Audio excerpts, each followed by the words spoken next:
Because I believe this is so important that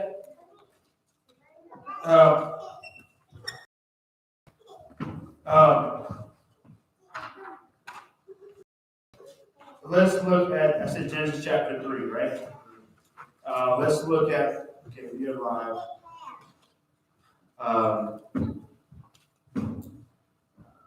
Let's go back to verse 1. We'll start there. That's kind of power through this a little bit. Genesis chapter 3 and verse 1. You know what? That's just what it is. Okay. Yeah.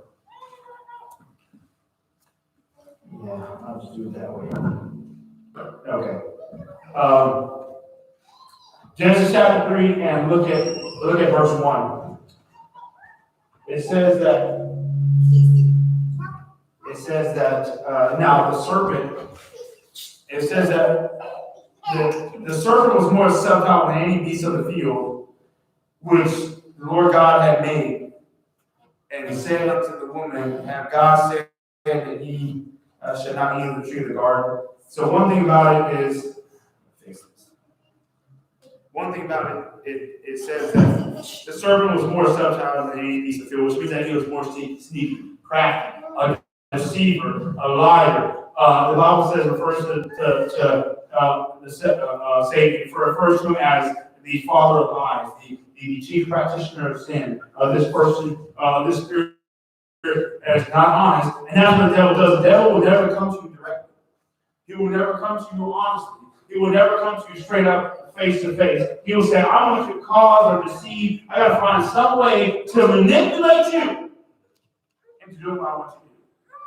Especially with believers. Especially with believers. You know why? Because the devil knows where power is. The devil knows the truth. The spirits know what true power is. Because every time Jesus was, Mark chapter 5, when Jesus was referring to the spirits recognized him as the Son of God. He said, "Thou Son of God, have you come to torment us before our time?" Because we recognize you are the strong one. We recognize you are Alpha and Omega. We recognize who has the power. We recognize we cannot defeat you. Have you come to torment us before our time? That was their response. That's when they came back to the Son of God. So spirits know what power is believers. So that's why he has to cause them, or cause us, or cause to fall into his trap. That's why when the music and stuff like that, that's why the music and stuff that is going on with all the sex and the killing and all this kind of stuff. He says, if I can pollute their minds enough, if I can get this up, that's why saying to God has most business. Listen to all this negative, vulgar stuff. I mean, everything that's, especially with the music today, what is all this? It glorifies everything that we that's destroying us. Drugs, disrespect of women, disrespect of men,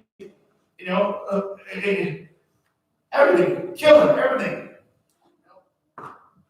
Sex that's not fueled by marriage, it's everything, just all the stuff that's destroying us. And to me, that's why again we got to understand the power of agreement. We got to understand how we connect as we're rocking and listen to this thing. We're listening to these things. We're coming into agreement with this stuff, and then we said, "I need you to come into agreement with this because I'm going to come to you directly. Because if I come to you directly, you'll recognize who I am, and you'll see, you'll find you have power. So I got to get you to recognize it. I got to get you to come in agreement with me." Because I know that I don't have enough power to overtake it. I don't have enough power to overtake God's word. So I need you to, instead of, I can't kill you. I can't kill you. What I need you to, instead of me killing you because I can't do that, I need you to come in agreement with it.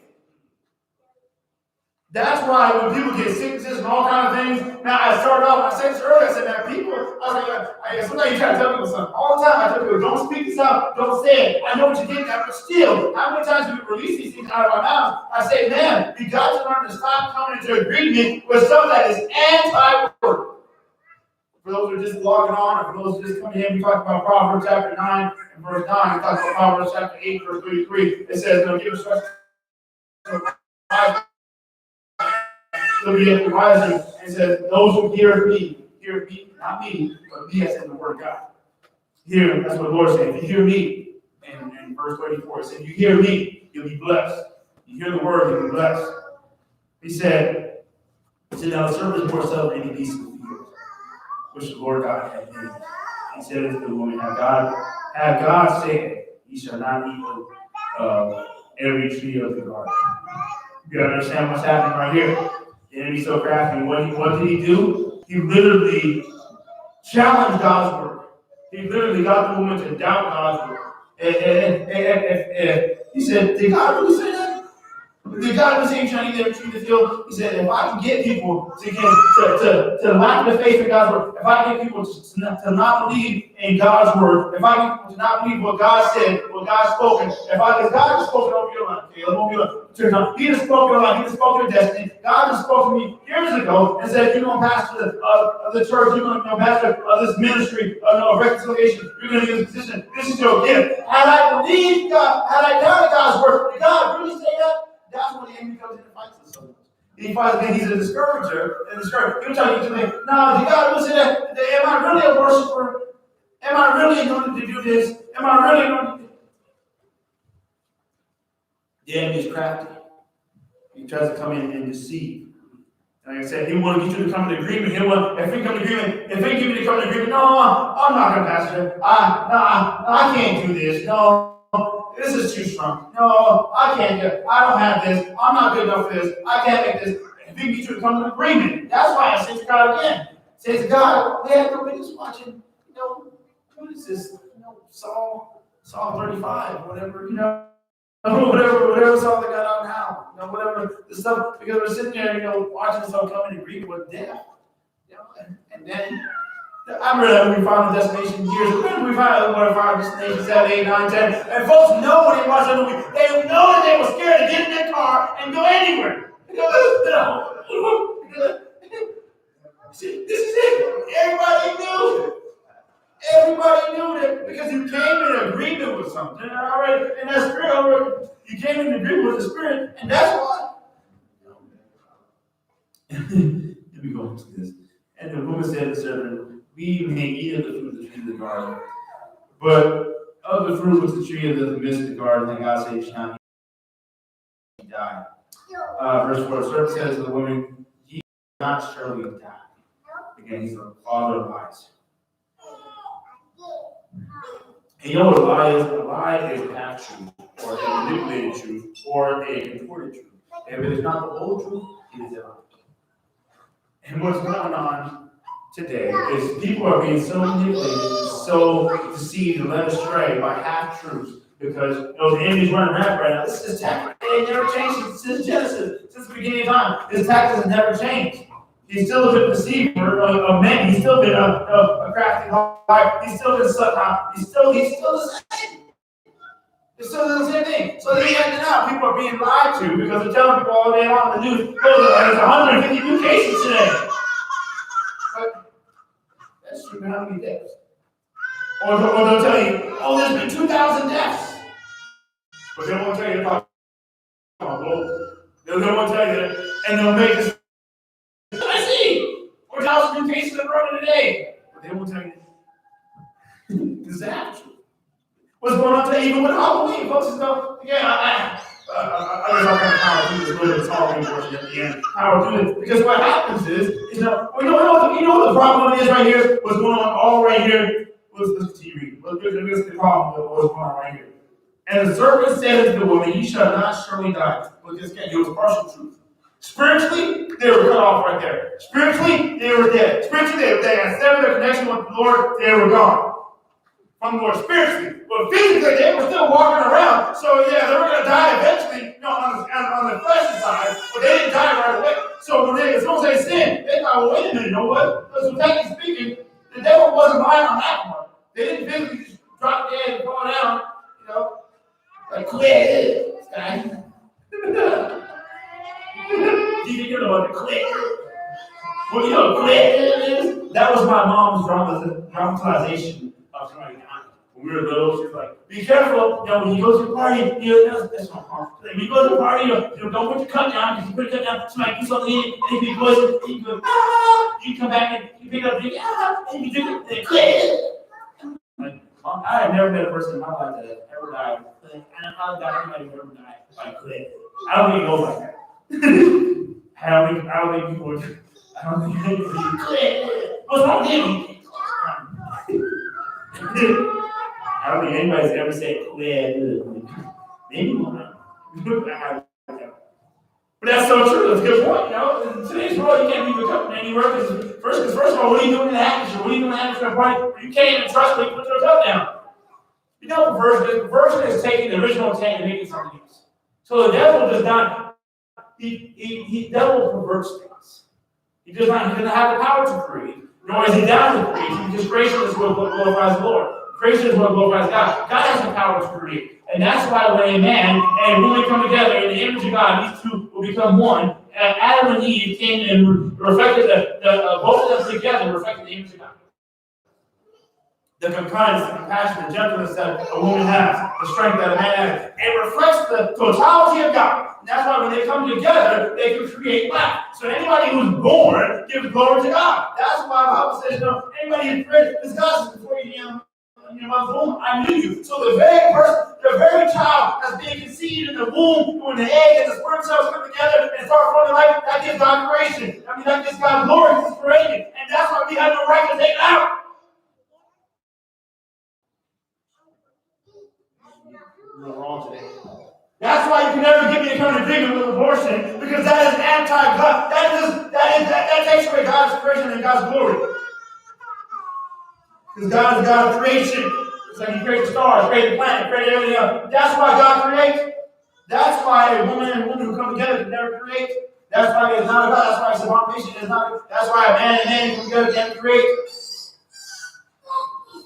But what the enemy does is says, I'm not like God. I don't have the power of God. But what I'm going to try to do is I'm going to try to imitate God. The enemy always wants to imitate God. He tries to mock God. He tries to be like God because he said, guess what? In Isaiah 14, I'll be like the Most High God, and I'll sit in the throne. So I'm going to do my own thing. So since I can't create something, I have the power to pervert something. I have the power to turn it. So that's why the enemy is all about perversion. That's why he'll come in and get a young man's mind all messed up. That's why he'll come in and get a young woman's mind all messed up. Because God didn't make a mistake. God knew what He was doing when He created you. He knew how to shape it for you. He knew how to shape it. He knew exactly what He knew. And so that's why even now, people can physically change themselves. They can change themselves and alter themselves, get surgery and alter themselves in the flesh. But their soul is still the soul, the mind, will, emotion of what God created to be. So I can sit there and change all this, all the surgeries and all this stuff. But the soul I still got is the soul of a man of Adrian Jones who God created. So the outside can be different, but the inside is still the same. The soul is still the same. But so the enemy says, I got to try to pervert something. And what he says is like, for example, going back to the party there, well, that's why he says, God, what are we doing in the atmosphere anyway? Because he'll pervert something. I was sitting around YouTube right now. I just said there's nothing wrong with the party. My daughter had a birthday party last year when she came up here in July. We had fun and games and stuff like that. I'm sure these kids will have birthday parties one day. We'll have a get together and at a later time we'll have a party. It's okay. But when it becomes perverted, when you bring in the alcohol, when you bring in the drugs, when you bring in the condoms and the folks go in the back room, that becomes perverted. Now the enemy says, I pervert something. Now it's changed its original routine. That's why I said to God, what are we doing in these atmospheres anyway? What are we doing in the club? What are we doing in that atmosphere? What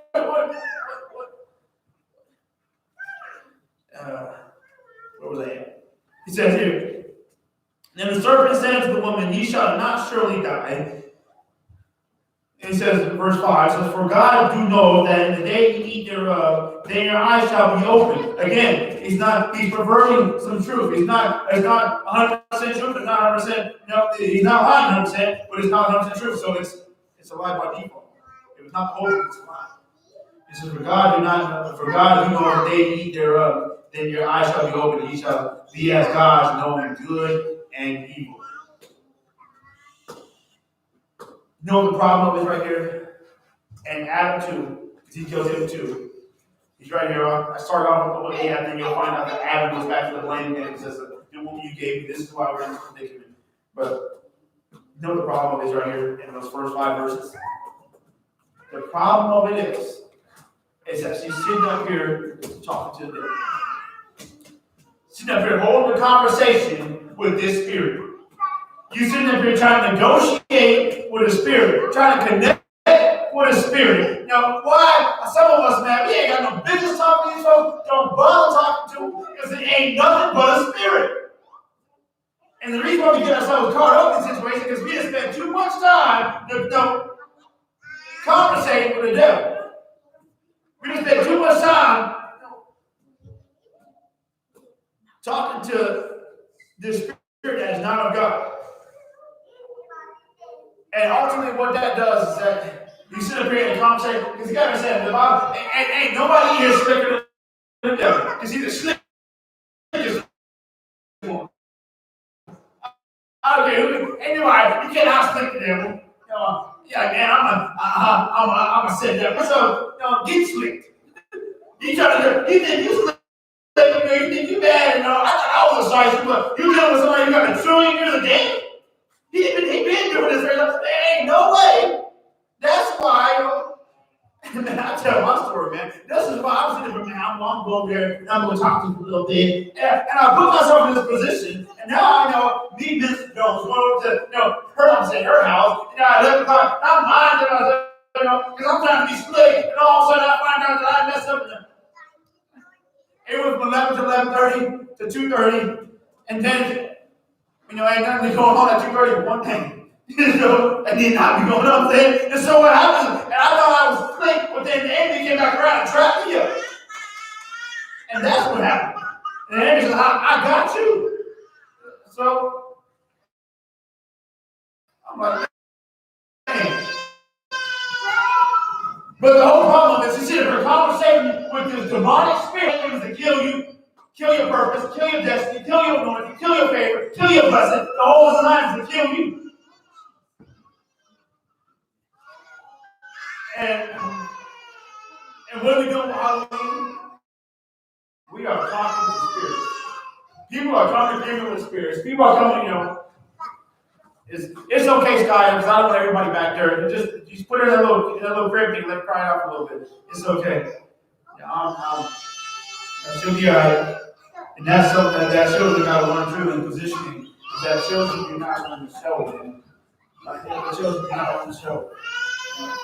And I was talking to my husband about this the other day, because I was my wife showed me something on Facebook, and it made, on the front surface of it looked like it was correct, it looked right, it looked, the guy. First of all, the guy, you can always tell that something's not of God again by the fruit. Because remember, Matthew said, you know them by the fruit, and by the fruit you shall know them. So first of all, how you can sit up here and tell me anything, when I'm looking at you and you got a little crusade inside going on. First of all, you dealing with that spirit. How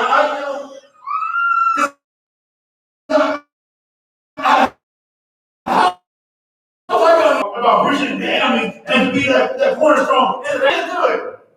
I don't sit here, I remember one time ago, we had this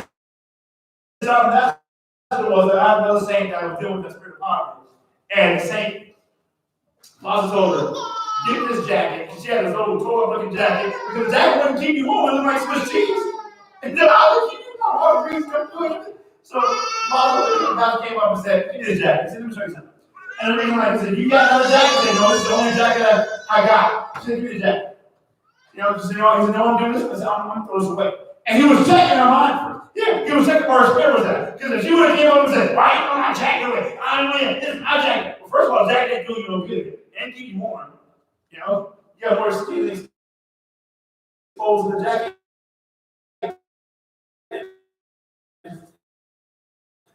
But he was saying, he said, if you be quiet, humble enough, and hear what I'm saying, hear that for.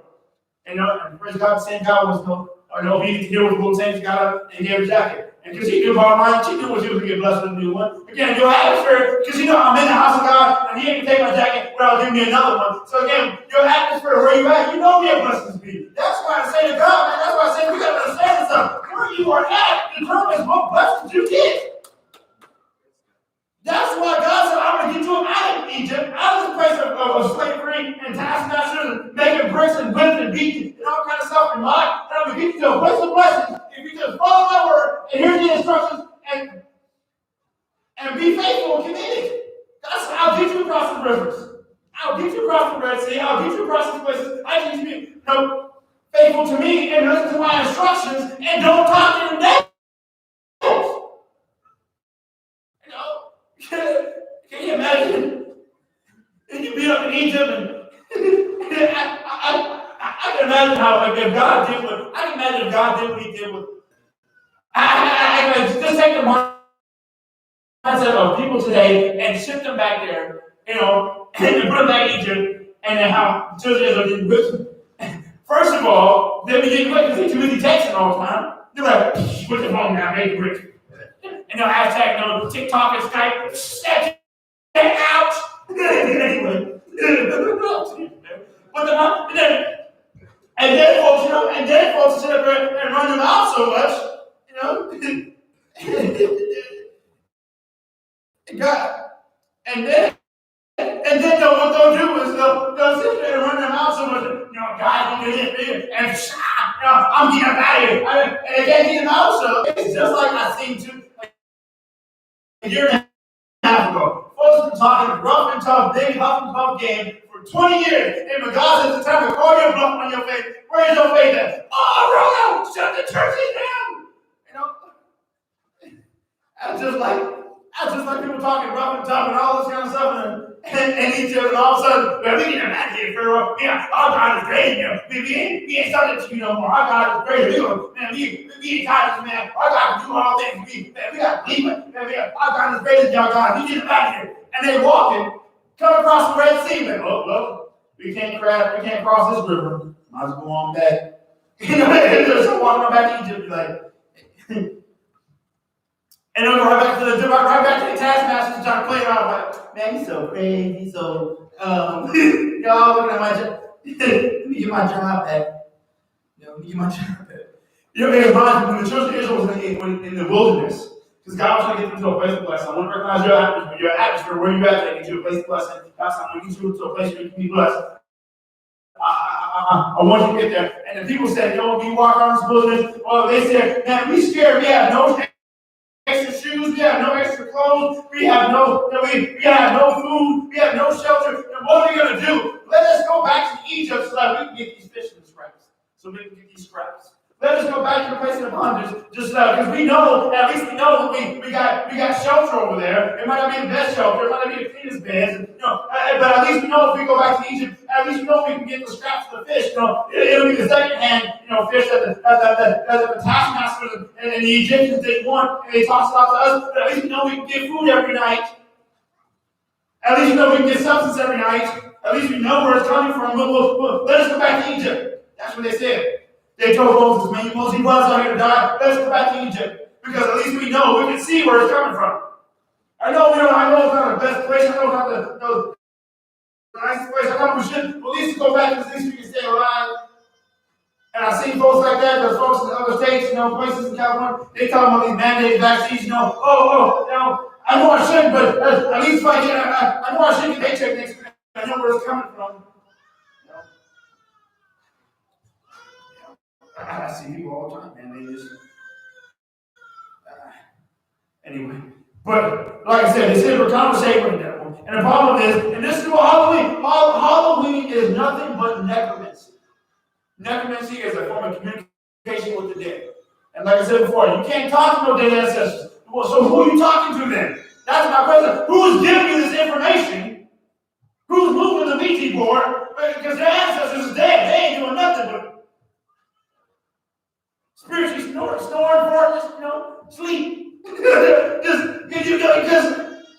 So somebody is giving you some information.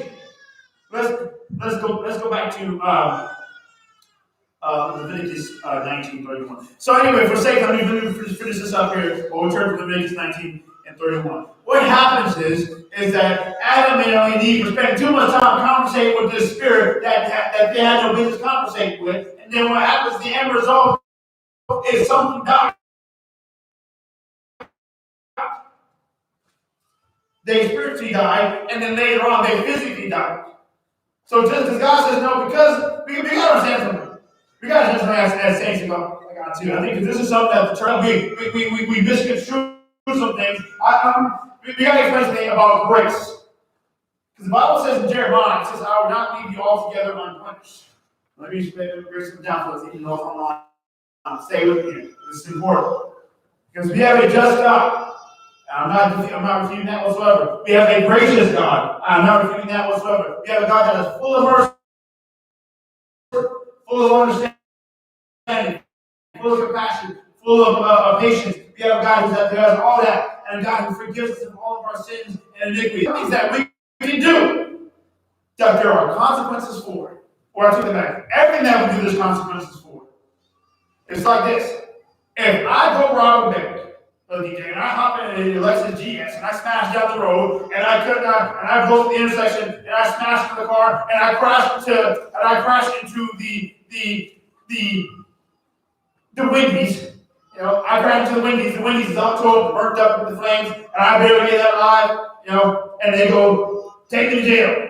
And I go in the courtroom and I go before the judge and I say, "Judge, I'm sorry he covered you and got you off the hook. You are not found guilty. You have to serve no time in jail. You have to pay no fines." Hallelujah! I'm off the hook. The grace that the Lord provided, the Christ Jesus, has got me off the hook. I am not punished for that. I'm not punished for those sins. But there is still consequences. The consequence is that Wendy's is still burnt up and nobody can eat no hamburgers. Ain't no chicken strip getting served right there. The consequence is I still stand to it, that still happen. So a lot of times that God can forgive of all of our sins and iniquities, but things that we do, there are still consequences for those. So if I go out there now and I go sleep with 5, 6, 7 different women, sure, God, the Lord can forgive me. Maybe not, because who wants to forgive us required? I'll buy God, and this is my sin. You know, I got to the pastor say all the time. The woman I would creep with, would be the house that get raided that night, and the SWAT team. I told her to buzz the door. What you doing here? Put some pants on. We got arrested. But I'm sorry. You know, all of a sudden, I looked for the front page of the paper. Deputy found in drug house. And I died in AIDS, or I'm going to get shot in the middle of the rain. They're like, was he working undercover? No, what's he doing here? And that's how God, because again, God is too much, giving us a problem. God, I did too much for you. God, I did too much and opened up too many doors and forgave you too much for you to define my word like that. So, I said, what's like, I'm not going to try it. I'm too scared. The Bible says, we made that promise. We just made that promise. The fear of the Lord is the beginning of wisdom. I'm scared to do that. I'm scared because all my protection, all my covering, all that stuff that both of us find out in my car, I'm scared that if I'm going to try and disregard God, have no fear of God, that stuff will come back with quickness. But what I'm saying is that God can forgive sins, but there's still consequences for that. Things that we do, yeah, God can forgive us, but there's still consequences. So you must not have 4, 5, 6, 7 babies running around out there, but there's still, and now what's the consequence? The consequences is there's still consequences. We got to understand that we tend to think we have this illusion that the church has been preaching for so long that forgiveness of sin means that you can get off the hook and there's no consequences. No, there's no punishment. That's the difference. There's no punishment, but there is still consequences. And this is what we got to learn. There's still consequences for dealing with stuff like this. And hallelujah, this is why, man, the church tends to slap a blanket and slap a blanket of grace on everything, and not understanding that, man, there's a consequence to everything we do. There's consequences to it. There's consequences to every sin of God can forgive you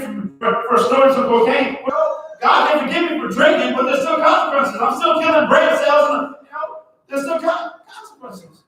This is why we got to understand things. Let's jump to Leviticus 19. This is what I'm saying. People think, well, it's just Halloween, it's just, and they just passing out some candy. That's what I'm saying. Like, what kind of a spirit will take over a day so tough to where, again, you can't even enjoy the Snickers without worrying about something being in it that's poisonous out to make you quit. And I'm like, she was that way. But what I'm saying is so just because well, God will forgive me if I take my kids out to Halloween. Yes, He can forgive me, but there's still consequences. You might mess around and be the one to get the cyanide gummy bears. That's what I'm saying. But anyway, everything that transpired in Genesis 3 is because Adam and Eve was communicating with a demon. Because Halloween says, and this is for when I talk about Halloween, I'm talking about the saints. I'm talking about us Christian folks and why we need not be entangled in these things and involved in these things. Because again, there are spiritual consequences to everything that we do. There are spiritual consequences. Because guess what? This hit me one time really hard when Craig Lewis talked about this. He said, the devil is what? He is a spiritual being. He's not naturally a spiritual being. A spiritual being doing spiritual things, trying to get you caught up spiritually, will have what? Spiritual consequences. Means spiritual actions, spiritual consequences. So he's walking around in his spirit realm trying to doing spiritual actions to cause spiritual consequences. And this is like we talked about this before. We talked about soul types for a little bit. And I'll go over this again. We talked about this. Remember back when Adam and Eve were together, there was no Scott County Courthouse. There was no, Riverside Courthouse. There was no court. There was no judge. There was no marriage certificate. There was no certificate that was handed to you back then. Well, how you solidified a union was that a virgin man and a virgin woman would come together. The Bible says when the Bible said they knew them, that means that they was getting it on. They was getting intimate. They was known. It means like this. They knew each other inside and out. Don't be too wrong. I love being in the wrong church, man. I love it, bro. They go. I ain't going to that church. He's not politically correct. Well, I never said I was politically correct. I don't care about being politically correct. I care about the politically problems. That's what I care about. So, anyway, they knew each other, if y'all follow what I'm saying. And then the Bible says that when the woman's virginity, when they come together, the hymen is broke and there's blood that's released. And God he says, I build covenants based upon blood. So that's what happens. So in the eyesight of God, the moment that this 13-year-old and this 14-year-old make up and together, in the eyesight of God, God said, okay, now they have come together, and now they have created a union. After prom in the parking lot, they created a union. And God said, now, because of my word, I'm a promise keeper. I will never go back on my word. God said, I cannot change my word. My word has been spoken. That is the law. So now these two kids in the parking lot don't even realize that they entered into a union with not any knowledge of it. And then they go park their ways and walk away. And there's still a union. And that's why, and we wonder why problems transpire. Oh my goodness. And we wonder why problems transpire with these kids because they don't realize that there ain't a union. You know something about a union? What a union is designed to do is that a union is just that. It's all for one and one for all. A union means that what one person does affects everybody. So that this little boy Johnny, because they and Johnny and Elizabeth, Johnny and Elizabeth here, so we're good. So Johnny and Elizabeth came into a union in the parking lot, I'm not going to say West End. No, you ain't West End. I'm talking about what I'm saying, because I like to make it real and relatable to us so we know what's going on. So, in the West parking lot, Johnny and Elizabeth come together and create a union outside of God. And the union is whatever one affects all. And they have no clue what's going on. They just entered into a covenant. They just entered a union spiritually in the eyes of God, and they have no clue what happened. All I know is that they feel good to know each other. That's it. And all of a sudden, they leave. And they go out their ways. Johnny goes and moves 3 states over. He goes to Wyoming. And again, I say, union means that what affects one person affects them all. So Johnny's going to live his best life, smoking some stuff, and all of a sudden, while Johnny's addicted to the drugs, why is Elizabeth struggling? Because what affects my union is what affects them all. Because the union says if there is no individual, it's all together. Just like folks are out there picketing that because the union is saying, hey, we're all together.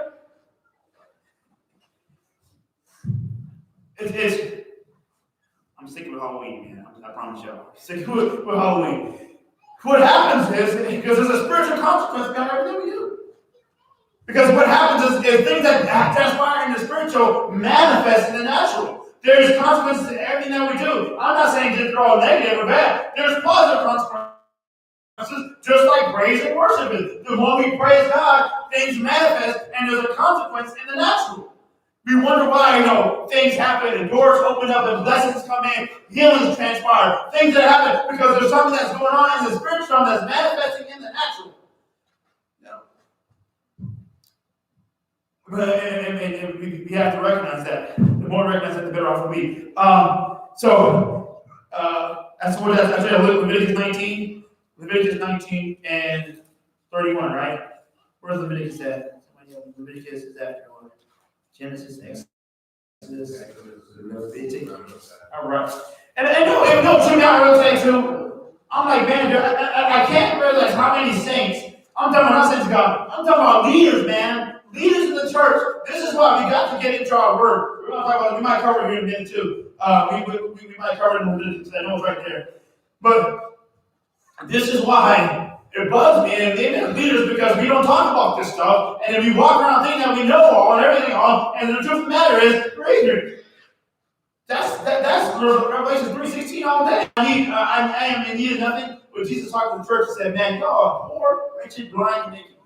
He said, "The state of the church right now." They said, "The state of the church because you think you know everything, because can't nobody tell you any instructions, can't nobody give you anything. The end result of it is just because you're in a location, a quote unquote location that have rivers, and they have rivers and stuff, so they think that they're okay. They think that they're better off. They think they're all good. Oh, I'm in a quote unquote. Man, the church state, because you thought you were so good, because you thought you were so high-minded, because you thought your economy can't collapse, because you thought the dollar can't be another boy and lose value, because you thought vaccines solved everything, because you thought you were so good, what happens is you became lukewarm and you did not rely on me anymore, and nobody can tell you anything, and the end result of that, right again, the end result of that is that you are poor, blind, naked, and miserable.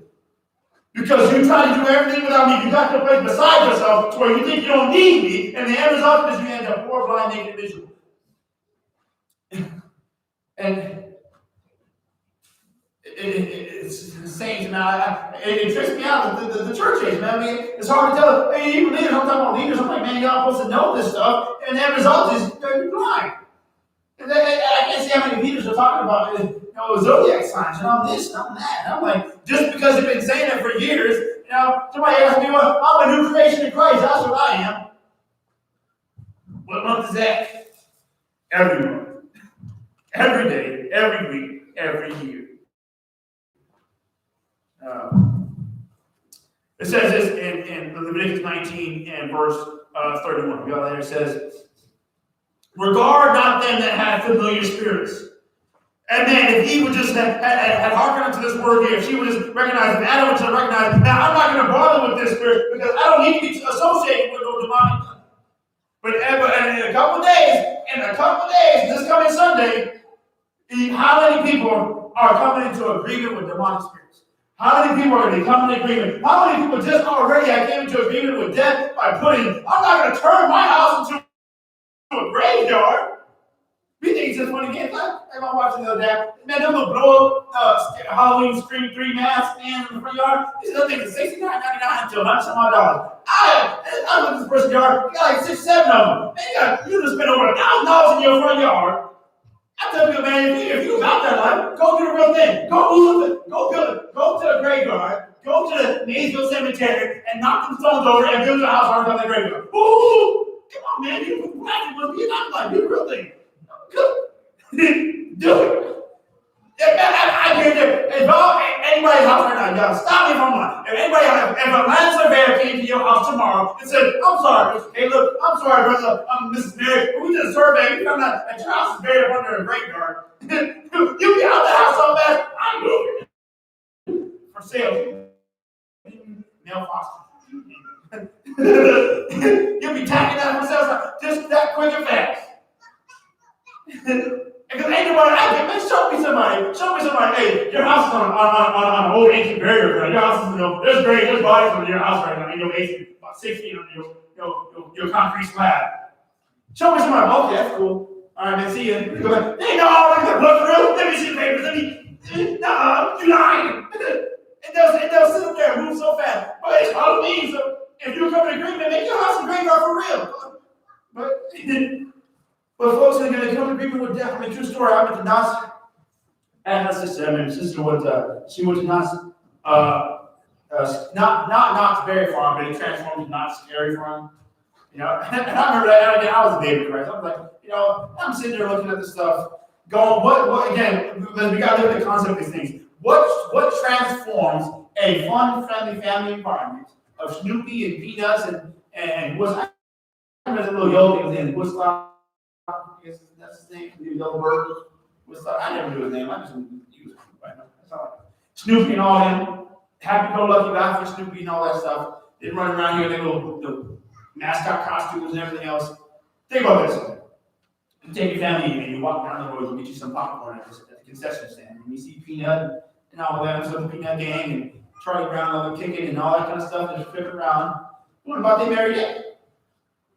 364 days a year, you go there, that's what you see. But all of a sudden, what kind of a theme or spirit transpires that transforms a place from something like that? You walk in, and there's smoke, fog machine everywhere, and there's smoke everywhere, and you got people with skin face masks running around with chainsaws. What happened to Snoopy? What happened to Charlie Brown? Now you got a man with a chainsaw running around here. That was the kid. They going all out. That's what's going on too. I told Scott, why is that man spending alcohol on his yard? Because every year you have to do better than the last year. Every year it has to be more crazy than the last year. Every year has to be more scary. Because you know what? The spirit of fear is like addiction. It has to be something releasing your brain. Just like when people get high, that's like the first high. They got to keep doing more and more to get the same amount of effect. Because if they shoot some meth in the system and it gets them high, and all of a sudden they shoot the same amount of meth, and it's just the next time, their body's used to that. It's not a shock. It's not new. It's nothing great. So. Or cocaine, whatever it is. They shoot the cocaine, the body's accustomed to it. We had this dosage before. So now the excitement, the shock in your brain, these endorphins aren't released, so they gotta get more. And they gotta get more. And they gotta get more until finally they go deep.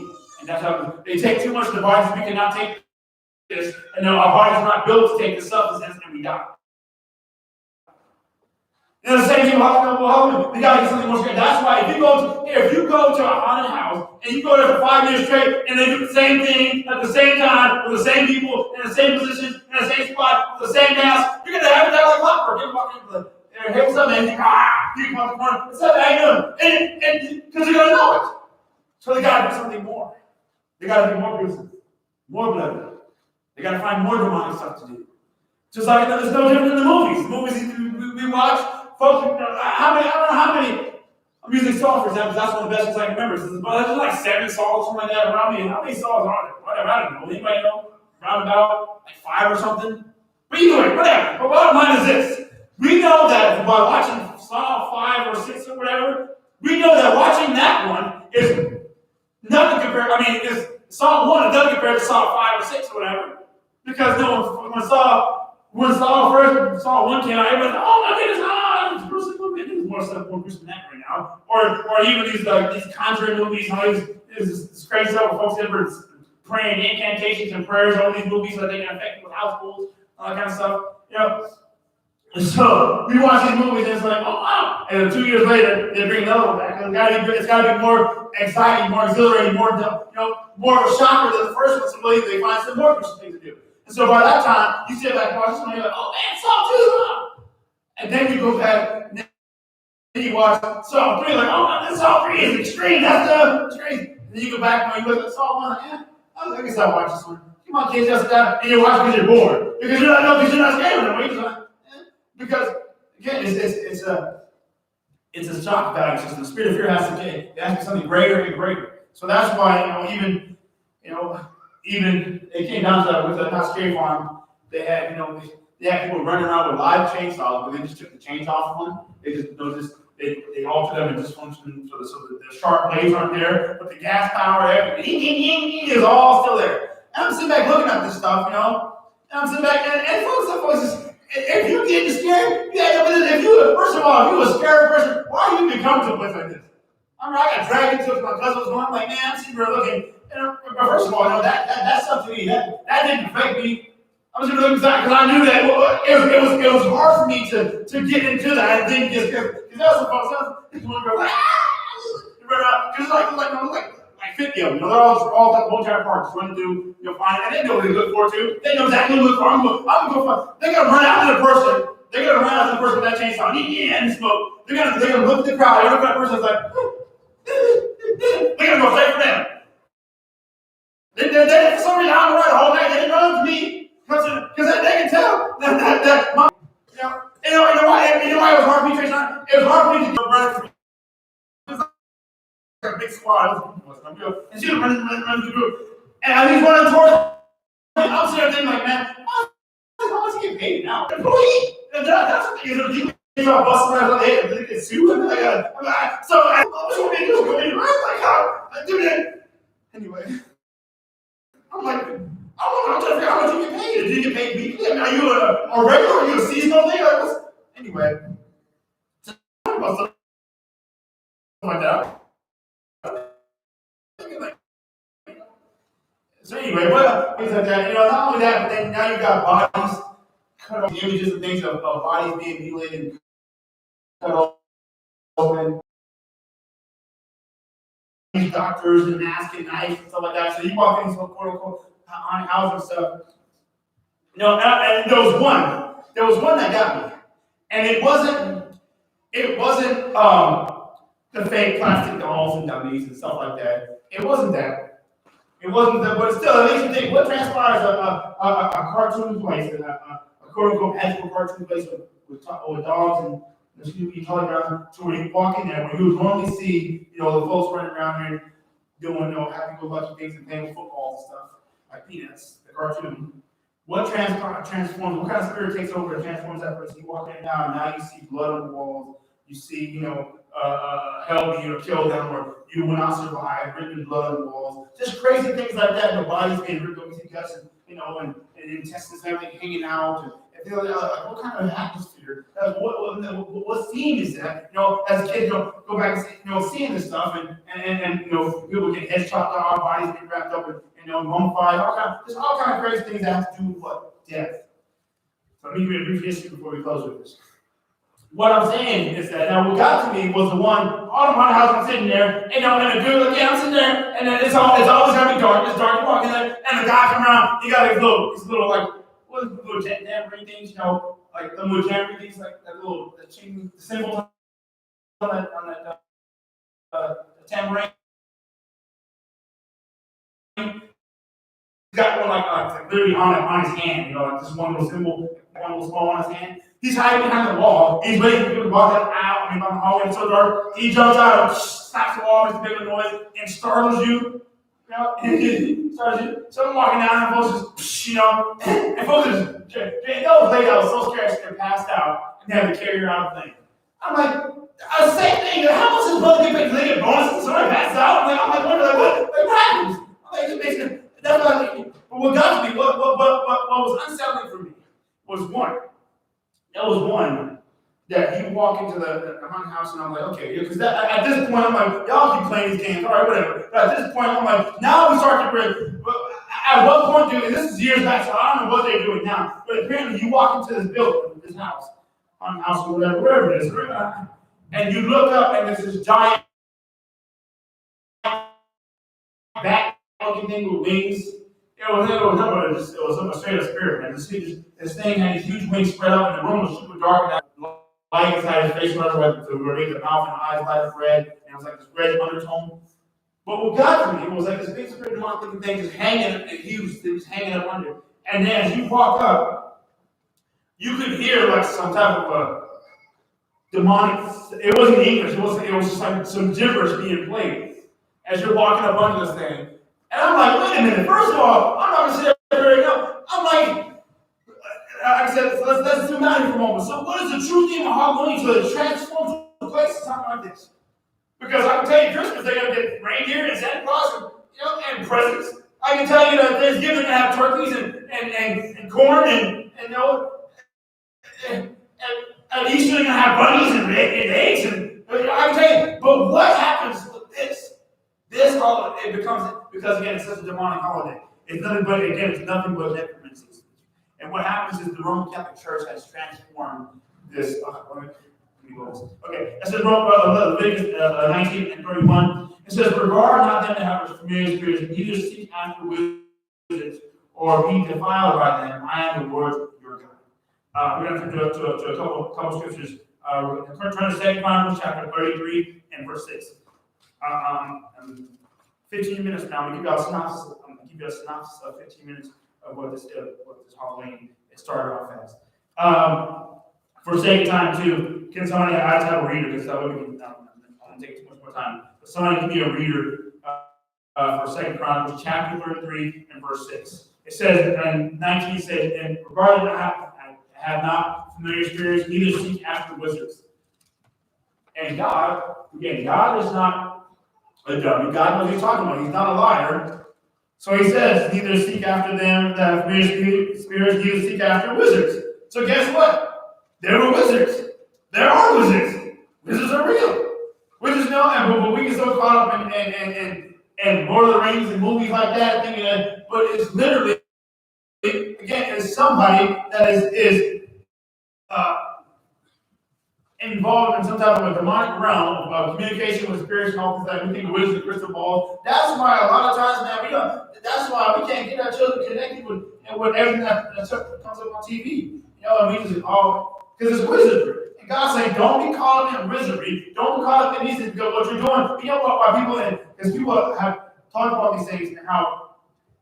And you hear a lot of testimonies. Now we'll go with a lot of folks who said they've been dibble-dabble with stuff. There's a man who said he dibble-dabbled with black magic to the point where it was so tough to where he was in his house. Because what happens is you think that you are in control, you think this is interesting. That's how people get pulled into this stuff. Because it starts off as being small and, I can do those cool, neat little magic tricks, and I can do this. And next time I can call forth and money can show up. Like the one guy said, I was doing my spells, next thing $100 came to me because I was asking for money in the spell. And it seems like it's a little cute, innocent thing, but all of a sudden as it gets more and more dark, more and more things, and this is a testimony of an ex-Satanist. It's a testimony of just like the saints of God, it's like folks do their prayers, and as a form of fasting, things like that can intensify your prayers, things like that. He said it was because God is the requires us to be living sacrifice. That's what God's prerequisite is. He wants us to be living sacrifice. God says, I want you to have life and life that much more abundantly. God says, I want you to have an abundant life. I'm all about giving you life, a new life, a greater life. Well, the enemy is the opposite of that, and he flips it around and says, well, if God requires you to be a living sacrifice each and every day, I'm living for you, I'm living for God, I'm living like God said in turn, I want to bless you. That's a great relationship. That's a great thing. The enemy says, I will flip that. What I don't want to do is what I want to do is the total opposite of what God wants to do. I want to curse you. And ultimately what I want to do is I want you to die. I don't want a living sacrifice, I want a dead sacrifice. And that's what he says. I want you to live a life full of curses, and I want you to die. That's what the enemy says. Still, kill, destroy. John 8 and John 10:10. Come not to kill, but to still kill, destroy. So the enemy says, I want you to die. So anytime there is death, and suffering or cursing, it appeases the spirits of these monsters. It appeases the devil. He says, I don't want the opposite of what God does. So what happens is, what he says, the next thing he said that we do our spells, our incantations, he said they were good, but if there was something that we really wanted to happen, if there was something that we really, really, truly wanted to somebody take out somebody. Most time we get maybe true, ordained preachers of God. He said, man, we got somebody. Remember G. Craig Mills want to keep our hip hop? He said he got witches right now praying. He got witches praying incantations over him to stop his ministry. And what these guys said, he said, if the next day he said, if we want an incantation or a spell to really work, to really truly work, and we need something major, and we'll get a high ranking priest, and everybody come together.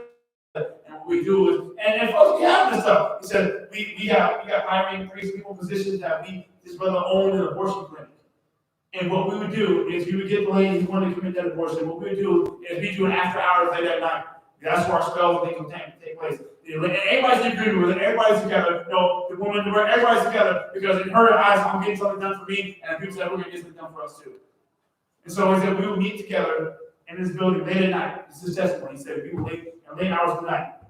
Typically, a lot of demonic stuff that activity, demonic hours, so it was 3 o'clock in the morning. 3 o'clock in the morning, so it was something about the threes and demonic stuff. But 3 o'clock at night was a demonic time for a demonic window. And that's what they said, 3 o'clock at night. And I thought that was a joke until I remember I heard this story years ago, like 5 years ago. I'm thinking, when I was hearing these references, there's a lot of references to 3 a.m., Eminem, Slim Shady out at 3 a.m. And I'm like, what is this? Songs from 3 a.m. And then even when I was going to work, there was this crazy lady who was on all kind of medication, hallucinating, all kind of stuff. Right? In town. When I go to work, I was working night shift. It was like clockwork every day. She's in this house by herself. Told her she didn't even have a house. She's just house sitting for this guy. The guy has a house. She just lives in there. The house, she doesn't have a house. It's crazy. By herself. But every day at 3 o'clock, she called the police saying that there's kids running around in the front yard. And I'm going down there, mind you, man. Y'all talk about the spirit of fear, man. I go down to the subdivision. It's dark. There's no lights. It's on there, a bunch of trees and houses. And the radio doesn't even work down there, man. So I'm going down there, and this lady at 3 o'clock at night talking about something. And she's in this big old house with no furniture in it, just by herself in this house. 3 o'clock, I'm like, listen, only do it up at 3 o'clock. But he said, 3 o'clock, these kids in my yard keep playing this game, and they're laughing at me, and I'm going down and I'm soul inside. It's pitch black, I'm in this big old yard, and I walk up there, I'm like, man, here we go. I'm like, so I was later, I'm like, yeah, what's going on? She's like, the kids, like, and I don't see them. She points at me, and she points like me with his chairs. And there's a tree right there. She pointed at me in the chair, and I don't see him sitting on the tree. And I'm like, because they tell you, okay, don't feed it to the hallucinations, don't play with it. I'm like, I don't see anybody there. He's right there. There's like 4 or 5 of them running around here. I'm like, they got white faces on. I'm like, and you seeing something, but I'm like, but every day. It was every day, like 3 o'clock, 3:10, 3:11. The car comes out. I'm on the west side, I gotta go down there. By myself with no radio. I'm like, and I'm thinking, man, but anyway, we can go back to this testimony. At 3 o'clock at night, it's not a coincidence. Because the guy said, he said, it was next stages. He said, man, what we did is we get our priests and everybody come together and do these spells. And this pregnant lady in here, we wait till 3 o'clock in the morning, and we perform our spells, and we offer up a dead sacrifice to cover our spell. He said, if our spells were something, powerful, it was picture this. It was like if our spells were something powerful, like in a war tactic. If you look at spiritual warfare, he said if we committed these sacrifices on these babies, it was like dropping an atomic bomb on our earth. It was like dropping a spiritual atomic bomb in the spiritual realm. He said because if we do this on top of our incantations and our prayer, and we do that dead sacrifice or that killing something, it was like dropping a spiritual atomic bomb on that incantation, that prayer, and it would always work. And the spell, it would always work. No matter what it was, it would work. And so what we did was they got this pregnant lady, and they said what we had to do is we had to commit this murder of that baby in the womb. Because that way, he said, if the killing was done inside the womb, it would not be considered murder. The moment that baby was born, and they killed it, they said there'll be some times when they got to do it, and the baby ended up being born, they couldn't do it. If the baby come out the womb, they couldn't kill it, because technically speaking, it would be legally murdered, they wouldn't have any legal charges or anything on it. So he said, we were smart enough to sit there and play the system. He said, we can kill the baby inside the womb, and it's not murder. And then it'll be something that we can attach onto our spells and incantations, and it'll be that powerful. And we think this, man, this is stuff that be going on. And this was, man, but I love the stuff because at the end of the story, he said, man, why am I, he's in the church, why am I sitting in the church today? Because as powerful as we were, he said, man, there was folks that was praying, there was folks that came together and was praying outside that abortion clinic, and all of a sudden everything had to stop. He said, for some reason, there was a force that was greater than what we was doing, and it wouldn't let us to continue our procedure. It wouldn't let us to continue our stuff. We had to stop. And at that point, the place got closed down, everything. So when we were combating, he said, a group of people came together, some women came together and started praying, and our whole thing got shut down. Our whole operation got shut down. So first of all, let me clarify that. I mean, as crazy as this stuff sounds, let me clarify something. God is always greater than anything, than any spirit, any temptation, any spell, any witch, any wicked, anything that can come against the Lord. God is always greater than that. He will never be defeated. So our Lord is on top. Okay. Leviticus familiar spirits, after wizards, and will work after them. Even I will set my face against that sword, and I will cut it off from amongst his people. Me, your dedication real quick. I'm using DJ. Come here real quick. I want all my folks to see this. And when you'll find out in the Old Testament scripture, God says, I will set my face against people. I will set my face against people. What does that mean? Now, I will show you something. One thing about it is I will never be in a position to fight God. Because you know why? You will never win. I will never be in a position to battle God. You will never win. I will never be in a position to contest God. You will never win.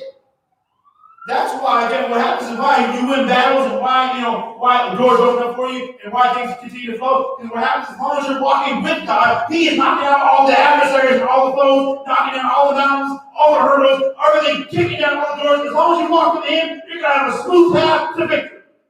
Because you're going with the current, the biggest current, the greatest current. You're going with God.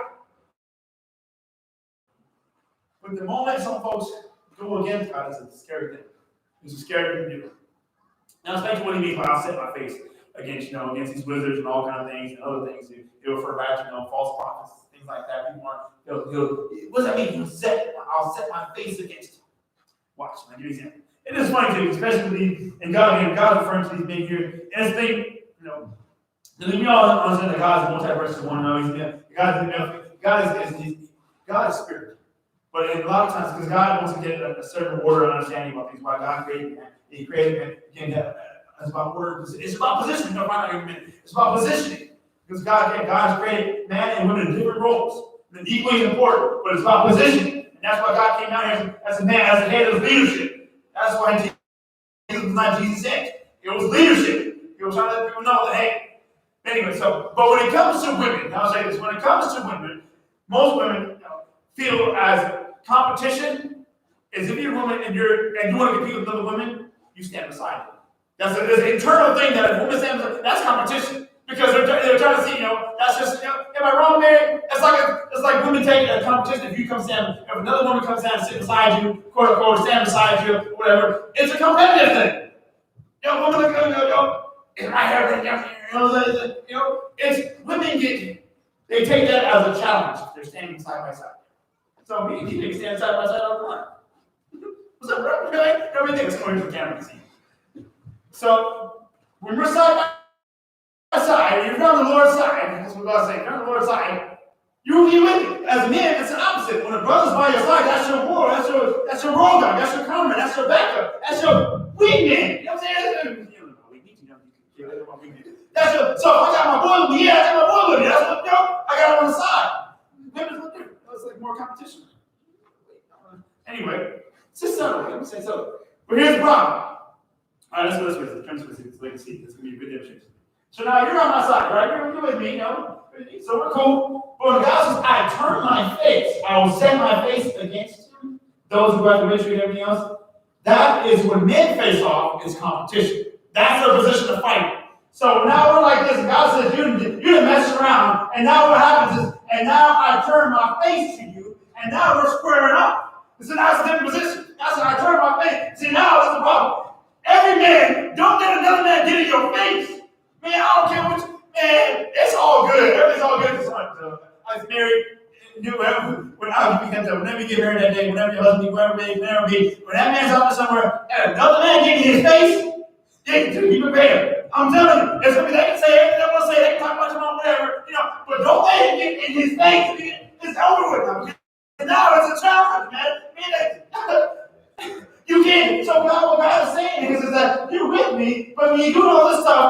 what's really happening is that it's not God's not moving, because God's not the same God yesterday, today, and forevermore. So now I'm here, we're charging this way, we're going forth this way, we're breaking down barriers, we're breaking down walls, we're attacking this way. And the moment you go out there misery and strange gods and familiar spirits, what happens is that what you did is now you turned your face against me. And God says, wait a minute, now you're going to challenge me. Is it making sense? What's going on? Yeah, man, you challenge me. I'm getting scared, man. You know what I'm saying? But that's what happens now. Because now what happens is we mess around God says, let's go, let's charge, we're going this way. And the moment we do all this foolishness and connect with all the demonic stuff, we're going to take that more. I promise you, I'm going to take that more on Sunday. But what happens is that now, as we're setting our face, we're moving. Because God says, I ain't moving. I'm still here doing the same thing. God says, now you don't go out of track and you move, now you're facing towards me and now you're facing. That is a position of challenge and fight. That is not a position that you want to be in. You don't want to be in a position facing God. I'm telling you. We know that because what they do in MMA, what they do in boxing, they wail in, right? Then what they do, they look straight at each other. They have to stare down. You don't know that. You know, they do little poses and all that kind of. It's a man when you get in each other's faces is a problem.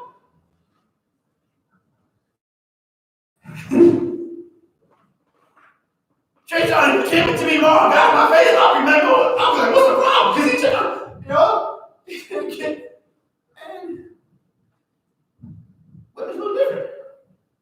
If I get my wife's face, she's like, you're pressing, why are you trying to kiss me? If I get in your face, you can't. If I get in your face, you know I tell you. You can let that, what's going on? You can let it challenge me because you show why you're trying to kiss me. You know what I'm saying? But God says, when we do this foolishness, we take part of this stuff, we test it, and we wonder why, agreement with wizardry and wickedness, and now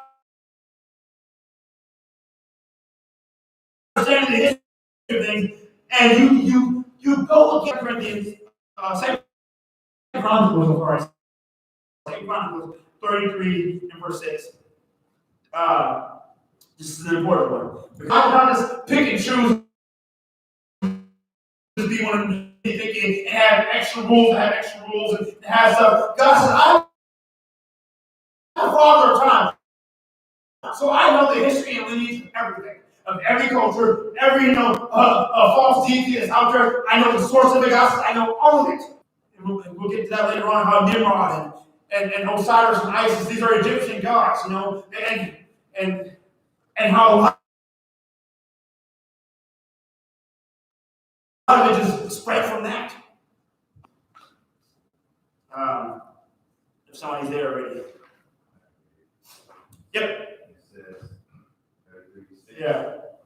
Also he caused his sons to pass through the fire in the valley of practice sooth, saying, use witchcraft and sorcery, and he did much evil in the sight of the Lord to provoke him. Okay, I'm going to read the King James Version here. It says, and he caused his children to pass through the fire in the valley of the son of Hinnom. He also observed times and used enchantments and used witchcraft and dealt with familiar spirits and with wizards, and he brought much evil in the sight of the Lord to provoke him to anger. Why was God upset? Because remember I said how Satanism, in today's world, today's modern Satanism, all this Black Sabbath, Satanism, all that, was started in America, was started by a man named Anton LaVey. And this man took from some teaching and things, again, this goes back to Egypt and other stuff, and House of Crowley and all these things, and took some teachings from that. And the Egyptians took their teaching, from Babylon. And so stuff comes out, it's the same stuff. I'm just doing a condensed version here. Long story short, it's the same stuff and the same principles that they were doing in Babylon by killing their children to these false gods. But passing through the fire means that they offered up their children as burnt offerings. They would take babies and burn them, and to be in one leg was shaped like a cow. And the golden calf that they had, or the children were trying to copy the Egyptians. That's why God took them out of Egypt. God said, I don't want you falling back to this stuff. I don't want you being led astray by this stuff. I don't want you to be contaminated and by this stuff. God says, there's no need for this. There's no need for you to offer up your children to have a harvest for you. I'm the Lord of the harvest. But what they would do was, they would have this god called Molech, and it was a golden calf, and they would bring her up this big statue, and had his arms or hands in an L shape like this, with the palms facing up to receive an offering. And what was under it was a fire. And so the fire was so hot that when they put the babies on the hands of that bull, the children would disintegrate. That's what their offering was. And it was an offering to their God in a promise to have a successful year. Another year of great harvest. Because again, right then, they didn't have stuff you can go, they didn't have a high you can go to. So if you didn't have a harvest, a good harvest, you could die that year. That was your life. If you didn't have, that's all you had to rely on. So that what they had, man, if you wanted a great life, a bountiful life with extra, if you wanted to be rich, the bigger harvest you had, the wealthier you were in life. And obviously, the wealthier you were in life, the more enjoyment you could have in life, according to them. So they said, hey, if you want to have a great life, and have much wealth and having a stress-free life, if you want a stress-free year, we want a great harvest. And how do we get a great harvest? We get these kids, put them on there, and offer them up to our King God Molech. Because we don't want a stressful life a year. We want a great year. And it's the same principle today. Because folks are entering the covenants, not knowing what's going on. Oh, I don't want to deal with all this stress. Let me just get rid of it.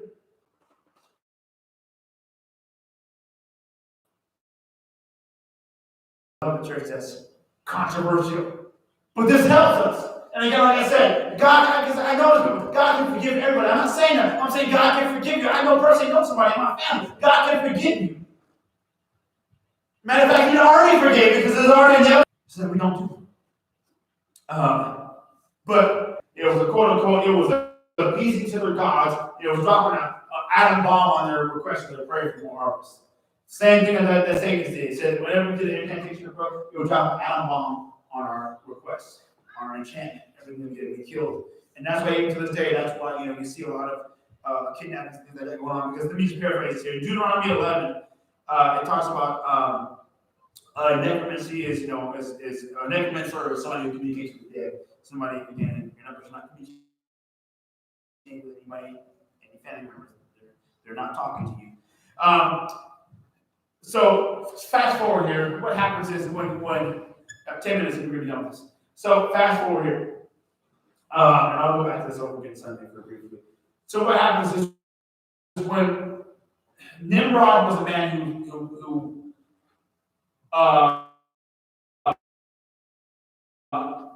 was sacrificing people and all kinds of things. He was a mighty hunter before the Lord. What does that mean? Genesis chapter 6, we find out. He was killing folks, killing babies, and all kind of things. And to such a degree that men esteemed him as a god and all kinds of things like that. Anyway, long story short, fast forward. And his pagan religion, his pagan way of thinking, and killing another soul to get greatness. And the more death I cause, I get greater. And I get greater, I get more recognition, I get, anyway. So long story short, what happens is remember God says, I'm not with all this. So Abraham, and literally true story, Abraham deals with this man, and Nimrod and his pagan beliefs and all that kind of stuff. And his man Nimrod ends up dying. And at that time, all his followers, why did God deal with Babylon the way He did? Why not straight to heaven? Did they remember the Bible suggests that they'll build this great tower, and so they'll reach they're all in one chord, and they'll build this great tower to heaven? You can't, there's not enough materials in the world, so you cannot build, but there's something there. God said what they're building is an empire. I'm not talking about a physical structure, but they're building something so great that people are coming, adopt this philosophy that they kill one another to become great. And God says, I refuse to let this stuff spread. Because if I do, if all this wickedness continues, they're going to kill themselves. So God says, I got to come down here and stop this. And it's the same way God says, let me bring judgment down here because they're going to kill themselves. With all this stuff they're doing. Out of all the ignorance, they're going to kill themselves. And God says, I got to bring down judgment. It's the same thing in real life. What's going on? People got to come in. They're They're going to be so wicked, so crazy. God's not going to be judged. They're going to kill themselves. But anyway, so in that philosophy was, we got to kill others. And that's acceptable and acceptable in society. And that's why I got to come back and deal with this. Because this is not right. How can you guys in the world who are so desensitized to death that you can walk down the street and somebody killed right there, and you just walking by your life and it makes no difference? You just go by and say, like, what you did? Oh, went down there, do bad, take care of all, went down there, and then we got some ice cream. No, it's like, no, that's how crazy the world was. So God dealt with it. So like after that point, God was letting people know that all of that, because Abraham did a lot of stuff, man. And from that point on, all that stuff, that ritual stuff that they were doing, it was no longer socially acceptable. It became underground. And the word it became what they call a cult. And cult literally just means hidden. That word just means hidden. A cult means hidden. So what happens is that these strange gods and strange spells and ceremonies, things that were done out in the open, became cult. Occultic, which means it became hidden. So they still perform, they were just not out open anymore to escape judgment and ridicule for everything else. That's why you see Satanists and folks like that who do these things. That's why they go into the woods. That's why they go play, and they do it hiddenly because it's a cult, which means it has to be hidden and away from open eyes or plain view. And so let me fast forward here. And so as years go on, the same principle happens. The same principle. They still kill things, kill babies, kill people, and for their rituals, enchantments, their gods. But it wasn't open, it wasn't done open, it was done secretly. So what happens is, especially in Ireland, they were called Druid priests. Druid priests were these men that have, they were these, as tradition, I'm paraphrasing, as tradition carries on, especially in the Celtic religion studies, the Celtic priests or Druid priests, they would walk around with these cloaks. You know, have you seen those monks that walk around? Yeah, it's like, but it was like, that's where that came from. It was these big cloaks to cover your face. Because again, now me, I'm a dignitary in the city. I'm somebody of reputation, but I want my life to be great. I want a great harvest this year, but I cannot let people see me. So I'm doing my ritual. I gotta give it to my God, who I believe in, but I gotta cover my face. That's why masks and all these things were set up, and that's why they would wear these big old cloaks to cover their faces. And not just it was a group of men. And they would come around and they would come to the villagers' doors, knock on the door and say, give me your child. Because I need to perform my ritual because I want to keep sustaining my way of living. And so what happened was, and they preferably through their religious and paganism belief system and all that, said the more pure you were, the better you were. That's why they wanted virgins. Because again, quote unquote virgins weren't tainted. And the purer and more innocent you were, the more of a sacrifice you were. A greater sacrifice. They didn't want some harlot in the corner. No, they didn't want somebody who was bad enough to kill. First of all, they couldn't catch him because the man's bad and probably kill him. They'll fight back, So they wanted somebody who was young, innocent, babies, virgin. So they would go door to door, and once a year they go to door and say, give me, a sacrifice. Give me a treat.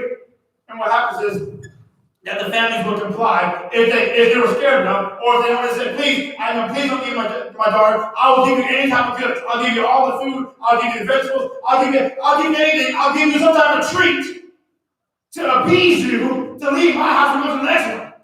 Go get his daughter. Take all my goods. So they would go as a posse, go from door to door. And they will give you substance. The family will give you enough substance where you appease, then I go on to the next door. And what they would do is they would leave something, they would leave old human skulls, again, as a form of intimidation, with human fat candles. Candles that are made from human fat from human sacrifices. They would leave a candle at that door and let them know that, hey, it was like, quote unquote, what they call a jack-o'-lantern today. But what it was human skull with candles made from human fat on their doorstep to let them know, we've been to that house already. They gave us goods. Let's go on to the next one. But as we know today as jack-o'-lanterns, and again, what people do is they couldn't control their normal faces. They had to cover faces because these were the dignitary men in their cities. And they go out again, and let me just paraphrase. So long story short, that's when you get the form on what to do. They would speak to their quote-unquote ancestors that would give them knowledge, wisdom, and advice on what the religious conversation but man, I'm going fast. All right, but and even in the midst of that, what was going on is God saying that I do not desire, for people to follow in necromancy. I do not desire for people to follow. What we're doing is we're taking on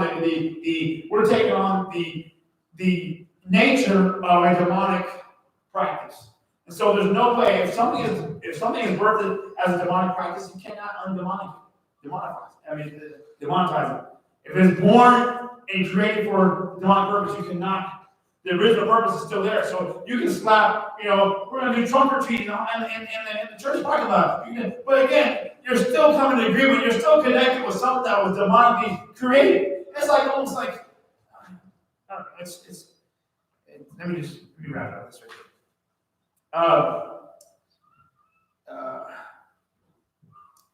And we talked about that last week about 1 Samuel 15 and 21. And when God's saying is that,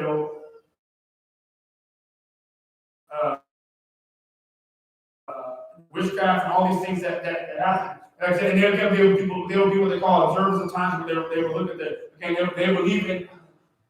Man, I kind of try to make this make sense, but I'm trying to go fast. Remember I told you about the man who was killed?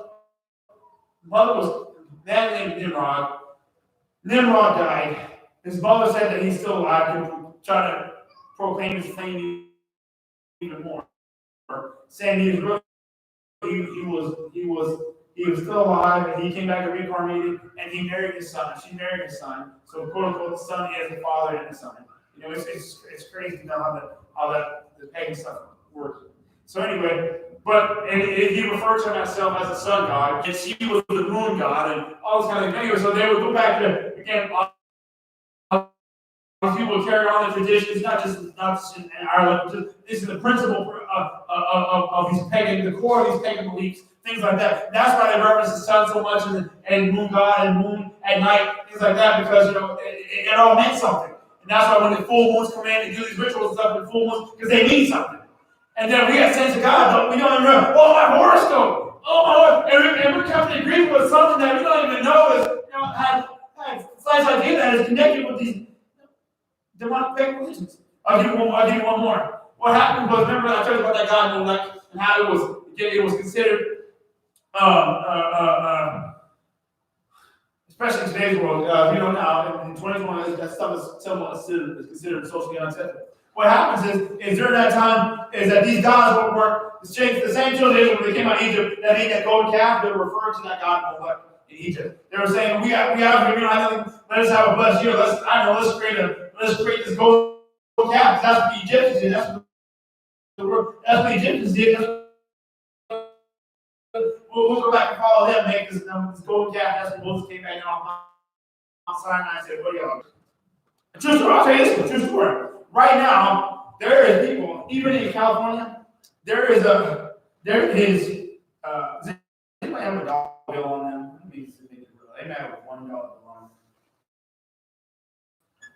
Actually, it's crazy. I've got a dollar bill on you, $1 bill on you. Scott, anybody have a one?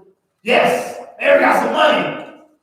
See, now when it comes time for offering, now you can get it's the funny thing. I just went to happy church one day. Yeah, I got $50. The pastor was talking about like what faces on $100 bill and those things. And it's one, I don't care about that. One of the bills like, yeah, I know, man, I got 5, I got 100. They Jacksons, and Benjamin's 100, and keep talking about, get all these bills, but you put that in offering. Anyway, you just call yourself out. But I'm sorry, this. Even again, the same principle, I said these same dignitary people that were priests and druids and things back then, and they had this wealth way of life. Well, let me show you this real quick. And how the same principle is still here today. Found it. Here we go. It's going to be real hard to see, but you're going to see it. It's a good dollar. But what's going to happen is even in California, you're ready to close, man. Even in California, the same principle applies today. In California, there's a place called Bohemian Grove in California. It's a forest area in Northern California, mid-Northern California. It's a place where a lot of dignitaries and a lot of people like Gerald Ford and Henry Ford, all these people, Henry Ford Company, you got millions of dollars, all these rich people who got a bunch of money. It's an exclusive resort. Put it that way. It's an exclusive resort with men. And you know, if you weren't a CEO, if you didn't have buku amounts of money, and you weren't inside their social club, you could not get in. If there's no camera, you're not allowed in there unless you first of all are accepted in by those who are in the group. And then on top of that, you get that money. That's how they get a big meal. But in this place, you know, in Bohemian Grove, it's there's a big wooden owl. It's a big wooden statue that these people pay homage to, and the name of this god or the statue they pay homage to was called Molech. And this is a big, I mean, it's like a big 40-foot owl carved out something. It's a big 40-foot huge, owl. And they would come during the midsummer, July, I think. I can't remember. It's been years since I dug up this stuff. I'm just going off memory, so forgive me if I'm not 100% accurate. What I'm saying is during the summertime, these men would gather together in this off forest in this grove, this place called Bohemian Grove, and they would have a secret resort with all together, and they would pay homage to this big 40-foot statue of an owl called Molech. I'm explaining that how that ties in here in a minute. And first of all, and you read in the Chronicles, and you read, in Kings, and why certain kings of the Bible says that they did right in the sight of the Lord, some did wicked in the sight of the Lord, and so some did evil in the sight of the Lord, and some did good, and the Bible says that they was right in the sight of the Lord, and they cut down the groves of the prophets of Baal. Like, what does it mean cut down the groves of the prophets of Baal? Groves is literally forest area. So what happens is they would go down, as kings follow what the Lord says, they said, let's get this demonic wickedness out of here. Let's go cut down these forests so that these folks can't perform their rituals in these hidden forests and not be seen. Let's get rid of all the secret hiding places so that they cannot do what they've been doing, every year. And hidden. But out there in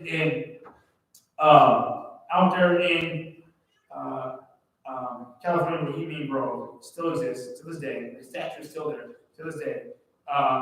It was a big owl called Molech. And some, let me put it this way. And the reason why they referred to that god as Molech is that it was paying homage to the original bull god Molech. What happens was when that god was, quote unquote, when Nimrod died and things transpired over the years, and this demonic sacrifice and some of that was no longer socially acceptable, and the world started to turn, and all this pagan sacrificial stuff had to go underground and turn into an occult practice. What had happened was this pagan belief system said that our god of Molech himself, he came back as an owl. And the reason why he came back as an owl is because they referenced that owl as being wise. Our God is so smart.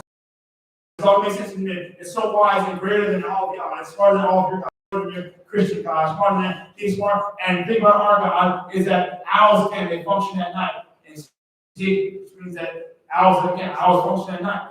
They eat, live, and thrive at night. And so our God thrives at night. He is hidden. And the thing about the owl again is that the owl has great eyesight. He can see what's going on in the dark. And that's how they reference their God. Our God is greater. He functions at night. He can see what's going on in the dark. Was behind the scenes.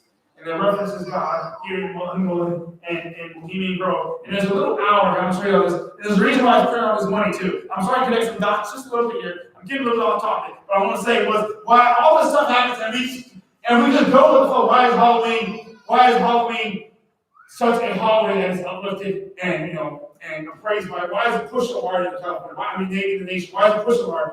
Why is it so popular? Because I tell you, the people who run the show give me popularity to it. So I'm saying this to wrap it up. Just maybe a couple light bulbs might come on. These people say our God is reincarnated into an owl, and he is still Molech, he's still powerful, he's reincarnated into an owl, and he sees what's going on in the dark because everything's hidden. And the group of people that sit there and pay homage to this God say that we are so smart and so rich, we call ourselves enlightened, or refer to as not. We are enlightened. Our God is this God of Molech, which is transformed. There's still a fire pit. There's still the same principle. We still live a better life at the expense of other people. But if you look here again, let me just put this. Let me wrap it up with this. Basically, it's a people that still believe that same system, that we can kill others to live a better life for ourselves. And it's the same. And what happens is going on. I'm gonna take your dollar, man. I got that. But if y'all see, there's this stuff again. Remember I said before, even And our country, what, it was 1776 when we got established as a nation. But this even goes back prior to this. Remember I told you, there's some lights going on, and these people are so rich. And I'll tell you something else too. Remember I told you about the Federal Reserve? Remember about the Federal Reserve that makes the money? Remember, the Federal Reserve is not part of the United States government. It's its own private entity. Look at it for yourself. We just assume that it's a part of the. No, the U.S. Treasury has to go to this private entity and say, please, give us this money. Because we went to our Congress, they passed a bill. Our bill says we can have a budget of $2 trillion, $2 trillion. Please, now, we got the green light from Congress. The bill's been passed. Now, the U.S. Treasury takes this bill to the Federal Reserve and says, hey, we can have this much money now. Give us this much money. So our government goes to a private entity to give us our nation's currency. Does it make sense now a little bit? So people who make the money have a little owl in the back. I'm just mad at you. There's only computers here, bro. If you can see right there in the corner, you gotta almost get an magnifying glass. Or you take a picture with the phone, it's right there in the corner. There's a little small owl on the corner. See it right there, almost like a little. If you see it, it's a little small owl right there. You're gonna look. Many close, man. That's where it comes on to go. But I'll go to something. If you look and see, and then more, you might say, what is that? What we do is just a big owl. You see it? It's so small. I'll show it to you. It's so small, right over that one. Or not, it's right. See the little groove right there on the. This little bit, it's super small. Take a picture of it, zoom into the camera, and see it better, see it in finer detail. Why am I saying all these things? I'm kind of branching off here, and all this stuff even ties into Revelations and later on. This is stuff I want to get to now. I want us to be as informed people know what's going on. But what happens is we can't get to that if folks can't hear instructions in the first place. I'll say no, but I'm saying at the church, I'm like, my goodness. So you see that? Right there, super small. My mom showed me that as a kid. My mom showed me that as a kid, and I never said, she's like, why is it an owl there? Okay, cool. So this is our currency, right? And our nation's currency.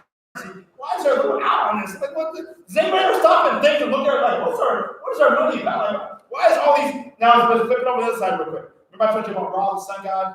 It was Nimrod, and how the Egyptians took the same stuff, same pagan beast from Babylon. Why is there an Egyptian image on American currency? Does it make sense?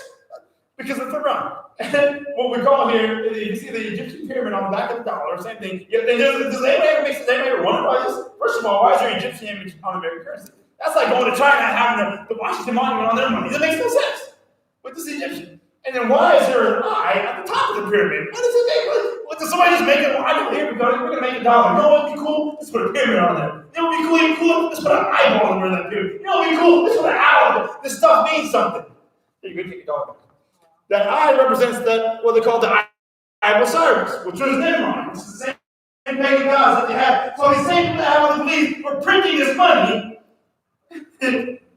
Oh man, we'll get into this deeper later on. But again, what I'm saying is that even with Halloween, I'm saying stuff. People, they don't mind. They're gonna push Halloween. They're gonna uplift the sales. They're gonna do this because bottom line, the roots are all the same. And that's why God's spirit in the world, but we're not of the world. That's why I said I want you to come out from amongst them. And that's what's crazy why people say, or we get so caught up with the love of money. We're getting there. We go into. I want to get into the economic side of it. But the money is not even anymore. American trade. And that's an IOU.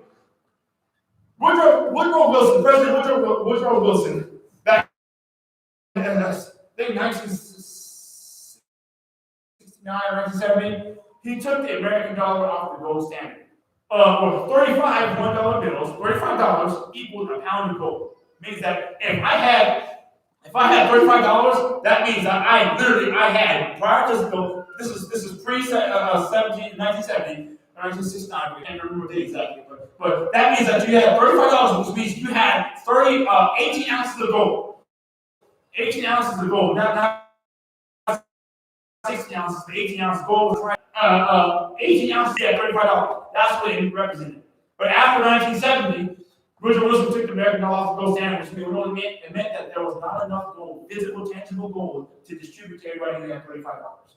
Which means that he said, well, it went from there's not enough gold in the world to give everybody all the money we got now. So if Kobe Bryant would take up all the gold right now, the money he has, for his contract in the year for millions of dollars, what, $800 million for Shaq? There's not enough gold team to cover that. There's not enough gold team to cover, the NFL, if we just stick with the NFL, there's not enough physical goals to cover. And listen, what we take out the gold standard no longer meant that you have 18 ounces of gold somewhere. If I go to the bank and make here, I want my gold. You can cash that $35 out for gold and get that 18 ounces of gold, put it in your pocket, and walk right to the gold brick in your pocket. Now, the dollar bill does not represent gold anymore. It represents you should have 18 ounces of gold. So it's a big IOU now. So that means if I go to the bank and say, give me my gold right now, you can't take it, sorry. We'll give it to you one day. It's a big IOU. That's what it is. That's what going buck wild crazy over, selling dope, doing porn, everything else in the world for a big basis you should have something eventually. That's it. You're gonna have money eventually. That's our great folks to lose their families fighting. Folks is acting a fool over people as they do get something eventually. One of these days, it's just saying one of these days, and that's all it is.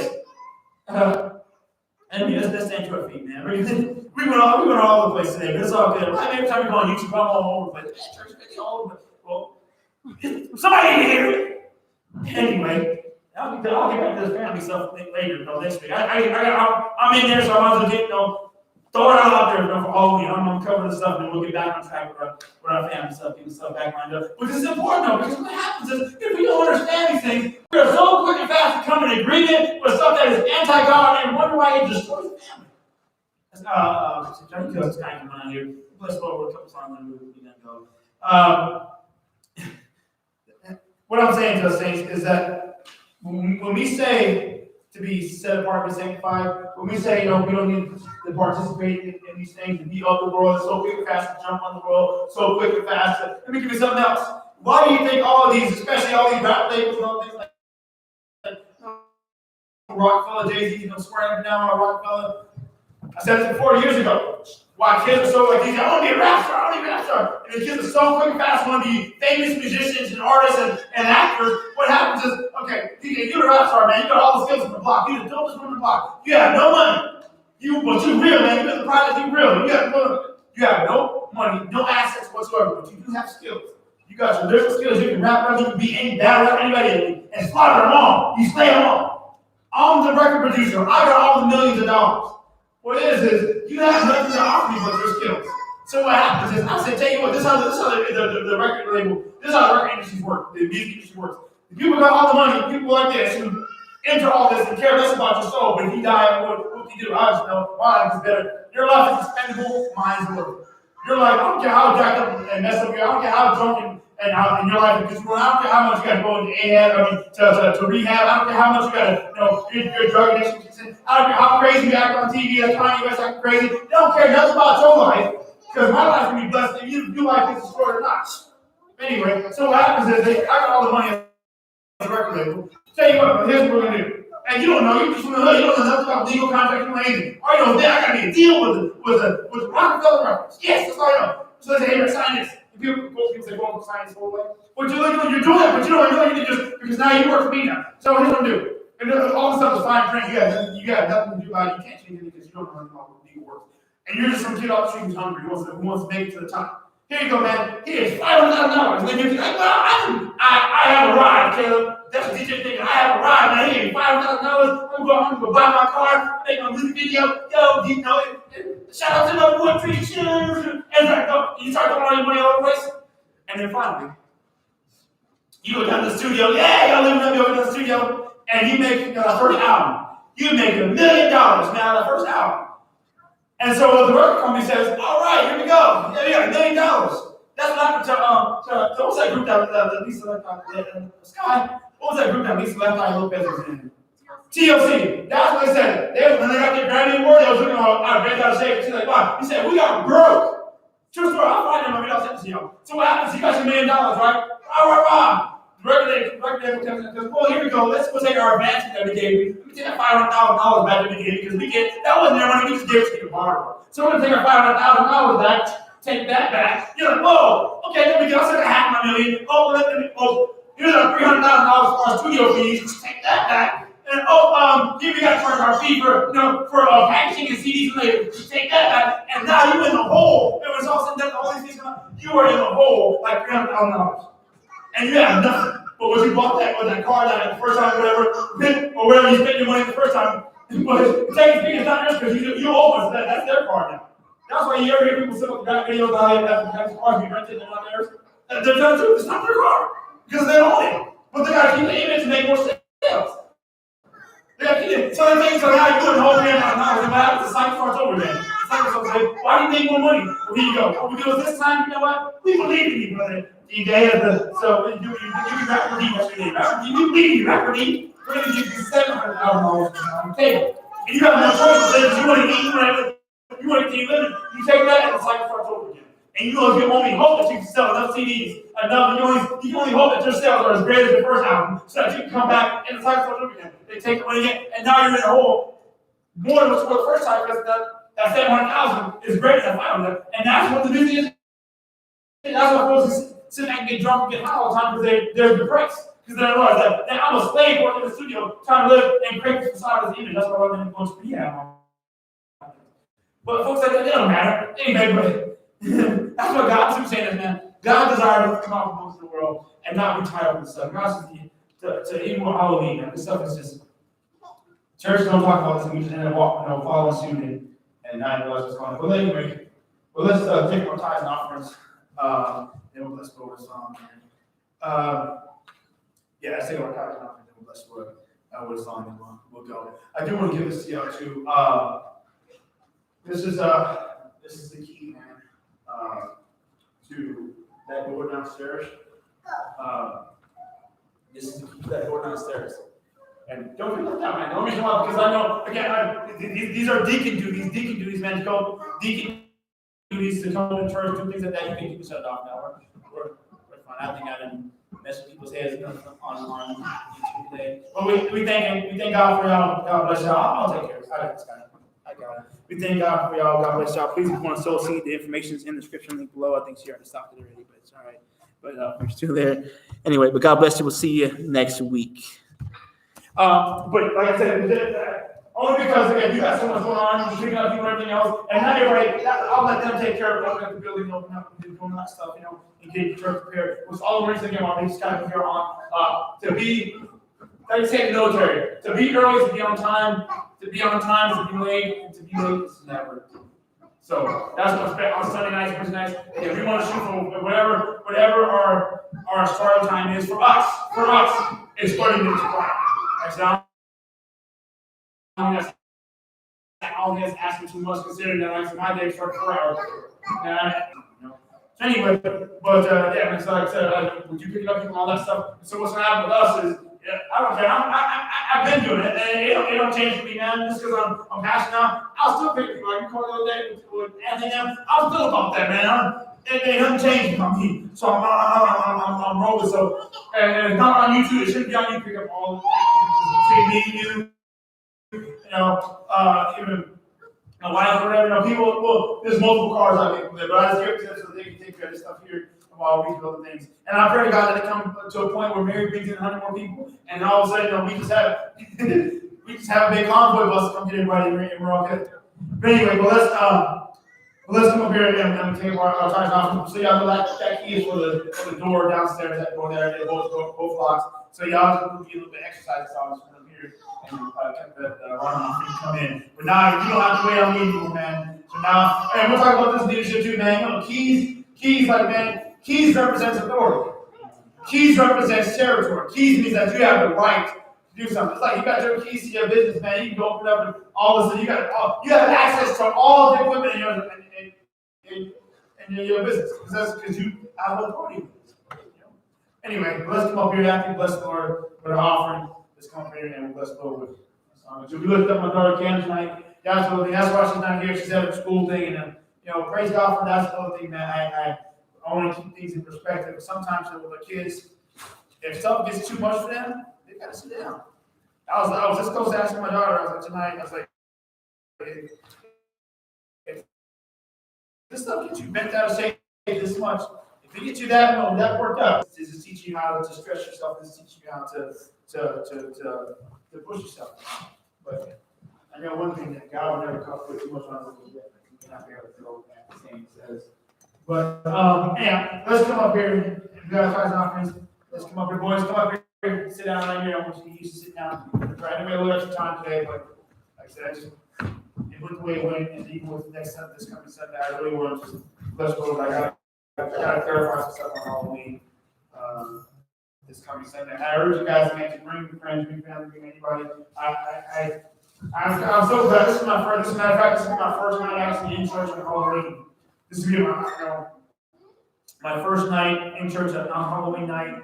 You know, I'm praying God that people walking down the street, they might walk in here. You know, I'm praying God that they hear something. I never had additional services at Halloween. It just fell on another night and fell. You know, just tonight, the first Sunday next. You know, and all I know a lot of people do the blessing of the Lord. I highly doubt I'm seeing Caleb walk around with a Jason mask on, trying to put a picture of this. You know what I'm saying?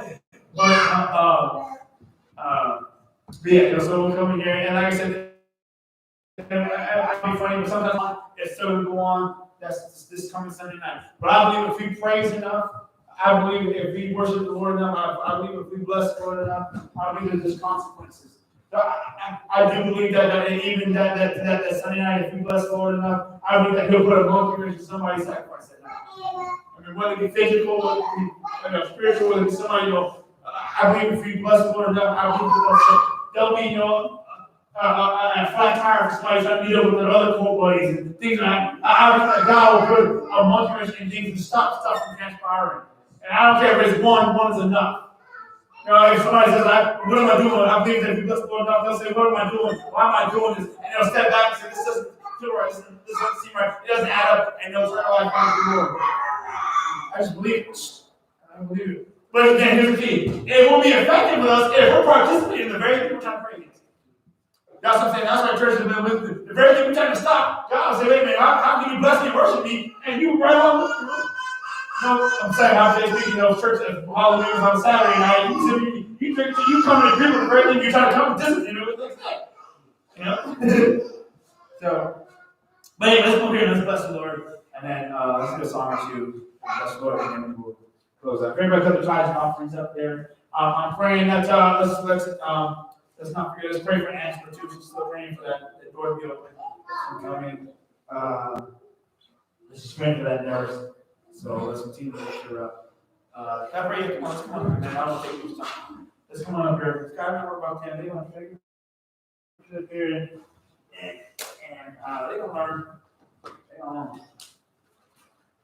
I'm praying to God too that my family's coming out. I didn't mention this before too, but I mentioned again this coming Sunday. I was praying that my mother-in-law and transition out here was there coming, and I believe it will be soon. Pray for my brothers and them coming out. I pray it will be soon. Let's pray for Angela as well, that she can come back in the house. Because I believe that God's going to bring some more people into the house. Amen.